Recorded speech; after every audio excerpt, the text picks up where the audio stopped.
Dear students and viewers, Assalamu alaikum. To continue our previous class, Long Walk to Freedom of class 10th English, you will open your book, page number 33, the second para. No one is born hating another person because of the color of his skin or background or his religion. इस दुनिया में कोई इसलिए is not born hating, ये इसलिए पैदा नहीं हुआ है कि हम किसी की नफरत करेंगे किस चीज़ के इस ये जो इंसान की स्किन जो है, जिल्द का जो कलर है, इसका रंग नस्ल पे या बैकग्राउंड पे या इसका जो मज़हब है, मजहबी तौर पे इस पर किसी को नफरत करने का हक नहीं है. People must learn to hate and if they can learn to hate they can be taught to love. लोगों को नफरत करना जानना चाहिए, और अगर वो नफरत करना जानते हैं तो इनको लव करना भी जानना चाहिए. For love comes more naturally to the human heart than its opposite. और ये जो यानी नफरत के लिए हमें कुछ सोचना पड़ता है, लेकिन ये जो लव है that comes naturally to our heart, ये हमारे दिल में ऑलरेडी मौजूद होता है, जो इसका जिद भी है. Even in the grimmest times in the prison when my comrades and I was pushed to our limits. ये कहता है जब मैं मायूस होता था जेल में. grimmest means GRIMMEST. grimmest means depressed. When he was depressed in the jail, और हम एक हद तक जाते थे. When my comrade, जो मेरे साथी उधर थे, I was pushed to our limits. I would see a glimmer of humility in one of the soldiers. मैंने एक दफ़ा एक सिपाही में एक उम्मीद की छोटी सी किरण देखी. In the prison and perhaps just for a second, शायद कुछ मुद्दत के लिए, एक सेकंड के लिए, but it was not enough to reassure me to keep me going on. लेकिन इससे मुझे क्या है, इट वॉज एनफ, लेकिन ये मेरे लिए काफ़ी था, इसने मुझे हिम्मत दी. Man's goodness is a flame that can be hidden but never ex. ये जो इंसान में जो ये जो अच्छा करने का जो है, इसको इज अ फ्लेम, ये एक शोले की तरह है. कैन बी हिडन, इसको हम छुपा सकते हैं लेकिन इसको बुझा नहीं सकते हैं. In every man in life every man has twin obligations. ये Mandela continues, he says that एक इंसान के जिंदगी में इसके he has two obligations, इसके पास दो फराइज हैं. कौन से? obligations to his family, to his parents, to his wife and children. एक इंसान की जिंदगी में जो जिम्मेदारियां हैं, दो तरह की जिम्मेदारियां होती हैं.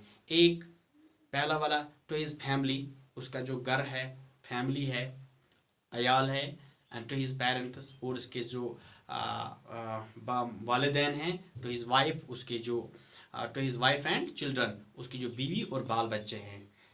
This is the first obligation. Now the second obligation, he has an obligation to his people. ये अपने घर का है, लेकिन जब हम बाहर देखते हैं, he has obligation to his people, जो अपने समाज के लोग हैं, to his community, to his country, अपने लोगों के लिए, अपने समाज के लिए, सोसाइटी के लिए, और अपने लोगों की जिम्मेदारी है. In a civil, if there will be the question, what are the two obligations in the man's life, you should answer that the two obligations are the obligations to his family, to his parents, to his wife and children, and the second is the obligation to his people, to his community and to his country. In a civil and human society, each human is able to fulfill these obligations according to his own inclinations and abilities. In a civil, अगर हम देखेंगे समाज में और एक इंसानी समाज में, तो हर एक के इंसान ये फुल करने के काबिल है, लेकिन ये किस तरह मुनासिब, ये उसकी काबिलियत, जो इसके सलाहियत है, उस पर मुनासिर है. But in a country like South Africa, लेकिन साउथ अफ्रीका में क्या है, it was almost impossible for a person of my birth and colour to fulfil both these obligation. लेकिन साउथ अफ्रीका में मुझ जैसे आदमी के लिए and the man of my birth और color, जो मेरे रंग नस्ल का आदमी है, उसके लिए ज़्यादा ही ये दो चीज़ें, ये दो जिम्मेदारियां निभाना बहुत ही मुश्किल थी. In South Africa, a man of color was who attempted to live as a human being was punished and isolated. South Africa में जो इस कलर का आदमी था, जो attempted to live as a, जो एक इंसान की तरह रहना, अगर वो रहना चाहता था तो इसको सजा दिया जाता था और उसको अलग किया जाता था, उसको जेल भेज दिया जाता था.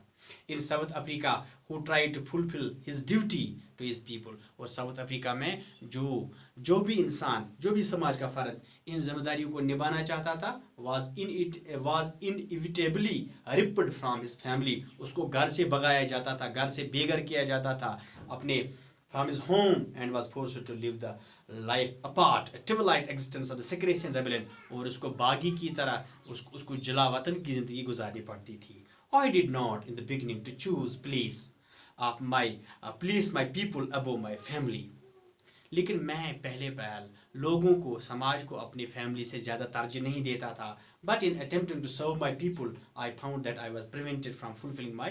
लेकिन जब मैंने देखा अपने लोगों को सर्व करते, मुझे ये लगा कि मुझे रोका जा रहा है. Obligations, I was prevented from the fulfilling of my obligation as a son. लेकिन मुझे बेटे की तरह भी अपनी जिम्मेदारियां निभाने का मौका नहीं दिया जा रहा था. A brother, न कि एक भाई के भी. A father and a husband, न एक बाप की हैसियत से और न एक शावर की हैसियत से. I was not born with a hunger to be free. और मैं इसके लिए with a hunger to be, मैं इसके लिए नहीं जिया कि मुझे आज़ादी की भूख हो. I was free, I was born free. और जब मैंने जन्म लिया मैं आज़ाद था. Free in everywhere that I could go. मैं ये सोचता था मुझे आज़ादी मिली है, जहाँ मैं चाहूँ वहाँ जा सकता हूँ. Free to run in the fields near my mother's hut. Free to swim in the clear streams that ran through my villages. Free to roast maize under the stars and ride the broad backs of the slow moving bullets. मैं बचपन में सोचता था शायद मेरे लिए आज़ादी यही है कि मैं जहाँ चाहूँ जा सकता हूँ, अपने मामा के घर जा सकता हूँ, अपने मैं कहीं नदियों में खेल भी सकता हूँ, और जहाँ भी जाऊँ मैं इस बैलगाड़ियों में भी चढ़ सकता हूँ. As long as I obeyed my father and abided by the customs of my tribe, I was not troubled by the laws of manner. लेकिन जहाँ तक as long as I obeyed my father, जहाँ तक मैंने अपने बाप की जो ताबेदारी की तो मुझे कोई रुकावट पैदा नहीं हुई. I was not troubled by the laws. It was not. So I think this enough for today. Inshallah we will continue tomorrow. Thanks.